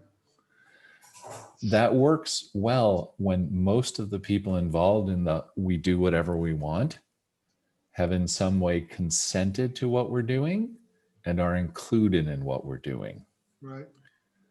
From the beginning, I would argue, but certainly now, some people do not feel included or have not given consent. So that creates a couple issues. One, it puts a burden on those people who have not consented that is unfair. Number two, it triggers reactions in the people who believe they have authority because of these structures and rules we ignore 98% of the time. And often it creates reaction. And the reaction typically includes ugly words like excommunication or fights about membership or what it means to be real. So I've been thinking about this a lot over the course of these sessions. If we're really going to try to take this on, what we're saying is we're going to be doing shadow work. I've had a couple tense moments in the last few weeks with respect to certain structures like the UNPC, where despite the best efforts of several of the members and leaders, I find that it has propagated a very unhealthy colonialism of consciousness. And it has perpetuated a sense of hierarchy. And what I mean by that is people applying, houses applying, somehow feel that the primary optic is how do we become real in the way real has been defined by others, where when I think back to what MTS and I did when we were co-moms, the definition of real for everyone was supposed to shift and expand because people we did not know in places we did not experience were suddenly telling us they shared a vocation, but it didn't look like what we knew before. I have to say, at a very deep level, I think that has been lost. I have to say, at a very deep level, when new orders are founded and when older orders like San Francisco endure, it is one of the first things that fails. And we get into this sense of groupthink and heterodox, orthodox thinking, right? This is the cookie cutter. And so the cookie cutter reinforces, well, we're not out in communities of color. We're not out among the poor. We're not on the reservation. We're not simultaneously translating in 5 languages. We don't know what's going on in the community in Uruguay. We don't know what's happening with the sisters in Costa Rica. Vish is the only person talking apparently to the people in Romania. We don't support Mary Reed dealing with fascists in Poland. We're withdrawn. So I only offer that, not in the way Frida says, just because I'm a tired old hag who's cynical because I've been around too long, but because I have endured this long and I continue to see so many signs of hope, like several of the boxes on this screen I'm looking at right now. So I guess, you know, I don't know the safe way to have a conversation, but it's Fancy and Bear are not the people that have to have this conversation. I am, right? As triggering as that is for many people on the UNPC and the San Francisco board with whom I have had this conversation for decades, right? They just wish I would go away. But I just think this is a real experience that each of us, I think, if we're honest, can resonate with. I mean, if we started in a mission or if we're in a house that's been around a long time, how much do each of the members really feel they hold responsibility for the life of the house? Or how much have they let a strong personality be the leader? Right? How much have we allowed ourselves to be depositioned to become emeritus nuns like I have, because being in the center for too long has been exhausting and we haven't seen real change. And we keep hitting the same problems generation after generation after generation. So I just want us to acknowledge, like, this is a real issue. We've been around for over 40 years. It's pretty entrenched. But there are many good people right now doing good work and raising up amazing experiences. And one of the most interesting things for me has been the quarantine has opened up this, right? So if you have a board or you have the UNPC, they don't have time and energy to pay attention to everything that's streaming out there right now. And there's a lot of stuff streaming. And what I'm experiencing is that a lot of the sisters of color, a lot of the non-binary sisters, a lot of the gender fluids and trans sisters are using this platform, A, to produce amazing content, right? To do mission and ministry, but B, to reinforce the connections and relationships here. When I spoke earlier about showing up every day and building relationships based on trust, that's happening now. And it's happening, you know, hashtag Sisters Without Borders. Look at us. I mean, we even have a pug involved. So I just want us to be careful, because I think it is a trap when we immediately go to, we're going to reform the structures and the rules, because I'll be honest, nobody pays attention to those.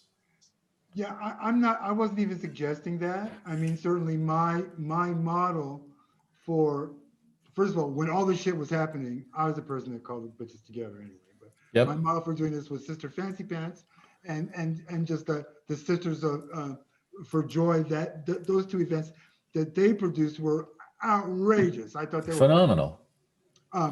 One, two. When I went to San Francisco last year at this time to celebrate my birthday, I also happened to go to a GM of SPI and the Mother House, and they're in the middle of that GM moving and shaking like a whole lot of moving and shaking going on with Sister Mary Media. And I was like, damn, you know, all of the quote unquote founders have abdicated and like, I'm not doing this. But there's Mary Media, got her hand up in there and is doing this, doing that. And I thought, thank fucking God. Remember you guys sent that letter out? Mary Media and you, Mary Peter, you sent it to Mish, you sent it to me, you sent it to Vish about, I don't know, 4 months ago about making SPI radical in this century. Do you remember that? I paid attention. I paid attention. And that's why you're here. And that's why Mary Media is here. Because I know I have no faith in the mother house, so forth and so on, or in the UNPC as organs. My faith lies in individual sisters saying, we want to do stuff together. Sister Frida Goodhome can tell you, we built up after the Chicago Synod, the first synod of the Midwest Sisters. There was so much goodwill developed as a result of that, and the Southern Sisters getting together with the KC Sisters and the Des Moines Sisters or whatever, but and the Detroit Sisters. There was so much goodwill and connection built up as a result of that. I want to capitalize on that. We're not suggesting that sisters don't live in their houses or belong to houses or whatever. That's not that. But our real power as sisters is not based to our house. Our real power as sisters, it is in the relationships we build with each other. With each other and with our communities that call us. I mean, at the root of all of it, it's a community that has called us into service. And if we're united and rooted in that, the work we're doing is real. But I guess Frida, to that point, the thing I'm offering is anybody who's been in these struggles, especially people of color, non-binary people, you know there are only so many fights you can take on in a day. And that going directly at the organization isn't always the most successful strategy unless your goal is to be eliminated. So that is a very successful strategy that way. So I guess the thing I'm thinking through is what I am finding over these 6 months especially is the more I am able to make connections and build relationships of trust with these light-bearing sisters, and the more I'm able to amplify that and broadcast it and get it out there, the more it's generating interest and inviting other people to join. So we're already tipping the scale, right? Different people are in the conversation and that has power. I'm doing it long enough that all the old hags are starting to say, that's great, I want to do that. And then they're getting to the point of saying, well, that was my idea in the first place. So that's victory. Right? And nobody's touched the bylaws or the organizational charts, but they're all claiming that they're part of this new amazing experience. So 33 years in, I'm no longer on the board. I'm no longer an officer. I'm not on the UNPC. I wouldn't wish that on anyone but my worst enemies. But like Mary Media has done, she has come back and her ministry is alive because she's rooting it in relationships with these people doing the good work.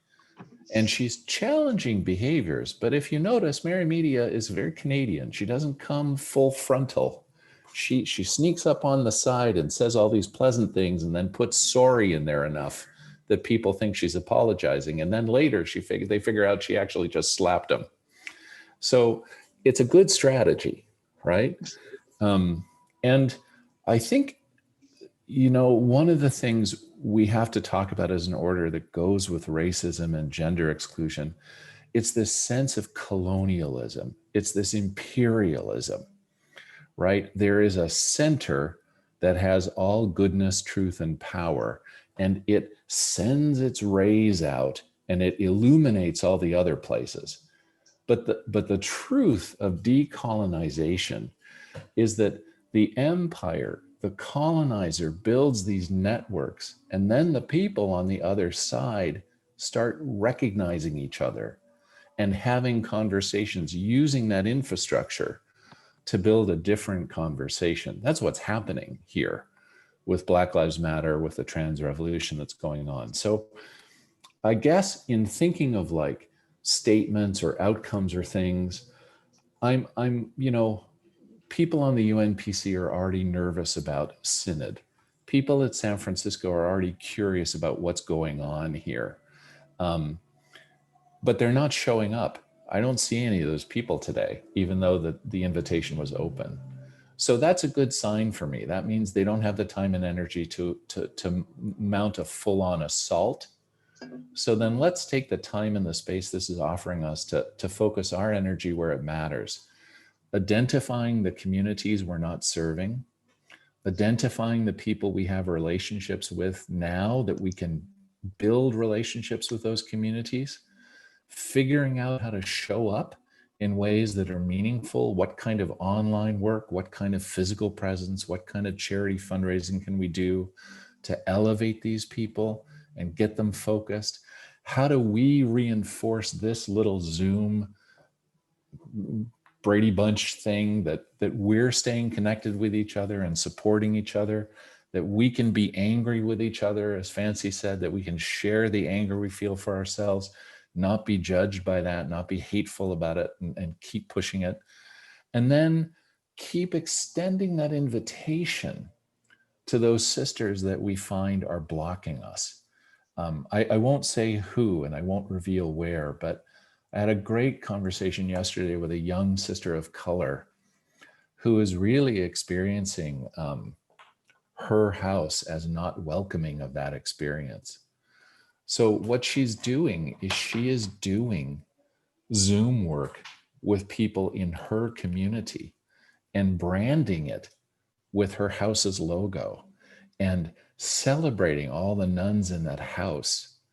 And I will tell you, in the last 6 weeks, what's been happening is those sisters are starting to tune in, seeing all the positive comments, deciding they want to be a part of that, and now claiming, well, they've always wanted to do that, and how wonderful it's finally moving ahead. Right? How genuine is that? I don't really fucking care. You know, that's why I'm going to vote for Biden. I don't really like him, but given my choices, I'm just going to create enough space to fight like hell to get national health care in the next 4 years and some equitable racial policies and justice. But so I don't know if any of that resonates with you, but I'm a tired old foot soldier, and I discovered that I'm not always great with direct assault, but Mary Media's gentle, I'm going to dance at a general meeting and show people the old girl has energy, and then somehow they're going to listen to me. That's a smart strategy. And it's one that right now, because of the pandemic, you know, I can't go to a general meeting. I'm immune compromised. My husband is. We take care of immunocompromised people. I haven't gone to any rallies since March 13th, but I'm working hard to stay connected and amplify and do what I can, as each of you are. And it's been teaching me that I miss that. I'm a boot nun. I miss my bullhorn being out on the street, but I'm not silenced. And when I'm able to get back out there, I'm much better positioned because I've really developed all these amazing conversations in the meantime. And I've listened to a lot of stuff that I wouldn't have heard otherwise. I know Mary Reed has taught me so much about dealing with fascist bishops in Poland. I thought I had that down. And now I find it's an important lesson because the president of Notre Dame is promoting a fascist right-wing Catholic to the Supreme Court. I'm not surprised. And now I know how to work against that, right? In ways that are effective. Thank you, Mary Reed. So I just think, I think Frida, just to echo, that's what I'm saying. There's so much strength in this network. I want to lean into it and build it harder, right? I will read one person's beads, but you cannot repeat it. Sister Visa has become the face of Canadian sisterhood. It's great we have one. We didn't for a long time. But I found out talking to the Breadbasket sisters, Sister Visa's Canadian sisterhood has been communicating a lot of the colonial mentality of San Francisco. And the Breadbasket sisters don't know any of their Canadian sistery. Got to change that, right? Not a critique, but it just shows you how these systems colonize our minds, and how I don't need to call out somebody or blame a sister because she's done great work. She's got people in Saskatchewan and Regina and Calgary interested in sisterhood. Who the fuck thought that was possible in the winter? But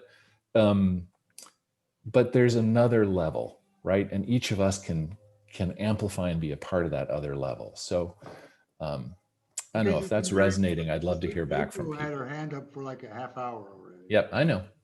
Girl, sometimes I take it. I'm just saying. It was in San Diego, in 2017 we hosted Conclave, and in San Diego, one of our founders, Sister Hecate, was female. So we've always had women in the order, and it was already ingrained in our culture. So being a female sister in San Diego hasn't been difficult or challenging in any way. Now, when I leave San Diego and I go to another town, they're like, oh, they're female sisters. I didn't know that.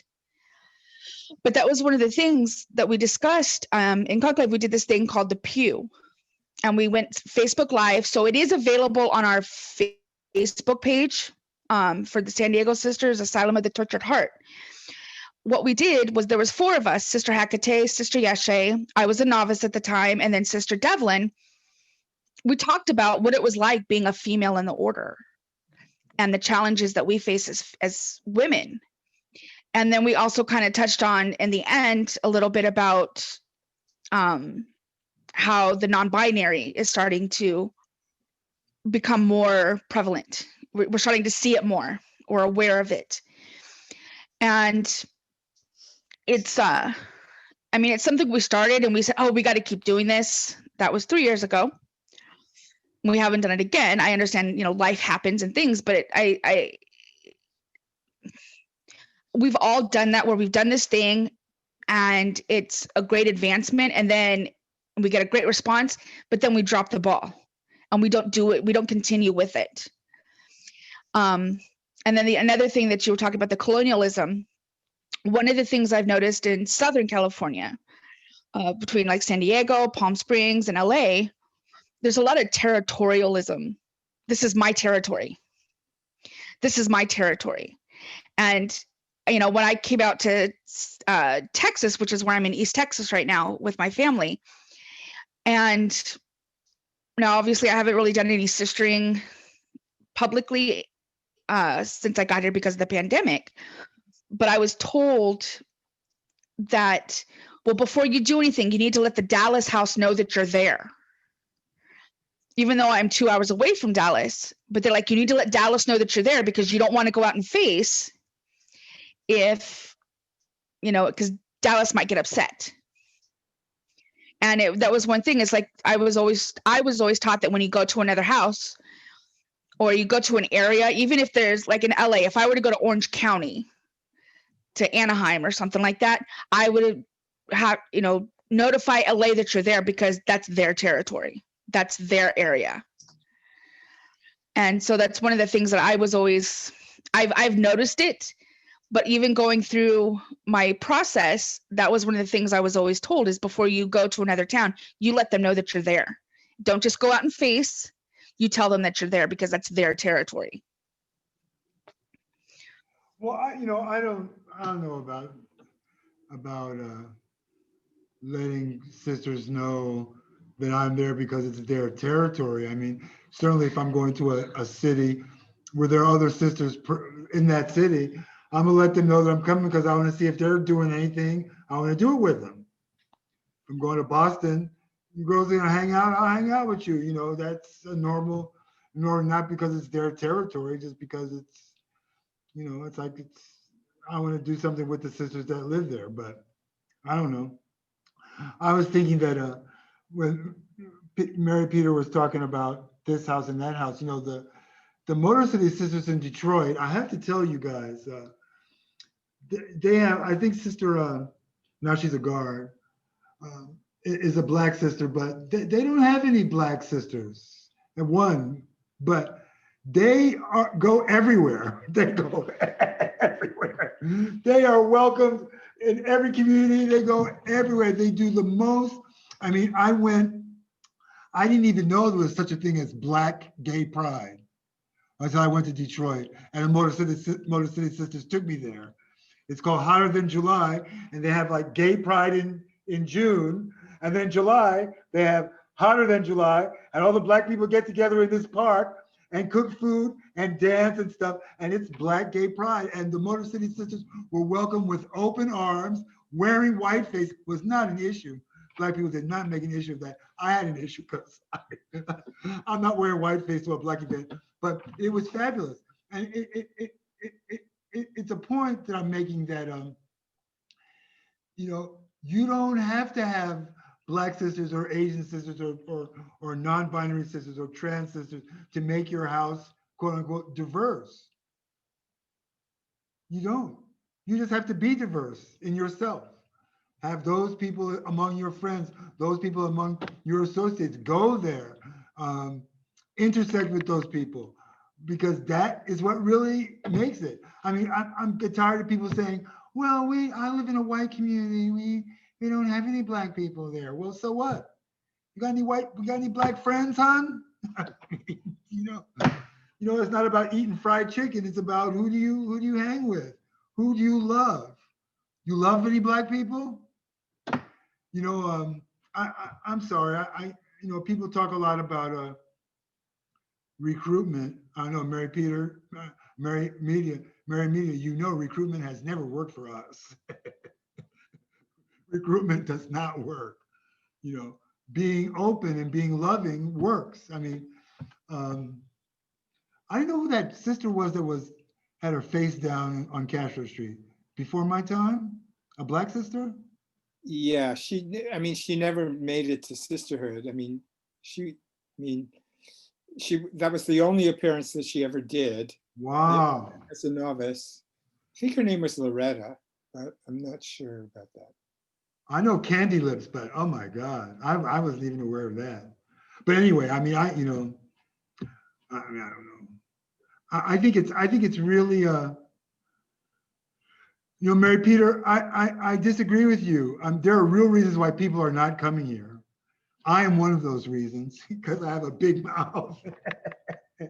I'll tell someone where to go. I mean, I get that, but I don't care. What? Unmute yourself, Mary Peter.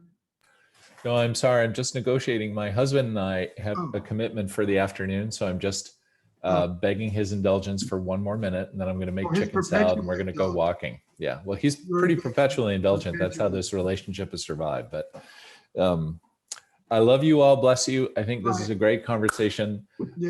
Frida, you've never been a gatekeeper for me. You've always been the person that entices me to come closer. So I'm just going to leave it there. Okay, Sister of Mystery. Love you. Bye. Thank you. Sister Fancy Pants, you know, Lourdes, Sister Frida, Sister Baradol, you guys know, I would not have even tried to do this were it not for you. Sister Fancy Pants, you are my inspiration. Sister Baradol, you guys are my inspiration. You guys are like, you know, Bette Midler has that song, You're the Wind Beneath My Wings. You know, you guys, Sister Baradol, you welcomed me and loved me when I was an asshole. I just didn't know anything. And you schooled me and educated me, and you loved me in that education. And that makes me that makes me burn with fire. I mean, you guys, I wouldn't have done it. Sister Fancy Pants, Sister Baradol, Sister Frida, Sister Mary Media, I wouldn't have done it without you. Without you, I couldn't have done it. And I'm glad I'm doing it. I'm glad we're doing it. And I hope that it. I mean, I don't care who wants to come and who doesn't come, frankly. I'm glad you're doing it, Frida. I really appreciate it. Thank you. Happy birthday. Oh, yeah, I'll get the bitch gonna be 66. So I'll be 66, and I'm not gonna be just a bitch. I'll be an old bitch now. You're not old already? Into the old area. No, but really, from my perspective, you're a young old bitch. So. Yeah, whatever. You said it. But I think, unlike Mary Peter, I think that this is going to catch on. I think it's a fire. It's embers that are going to burn. I think it's going to go. I mean, I think that what happens after the fourth session depends on us.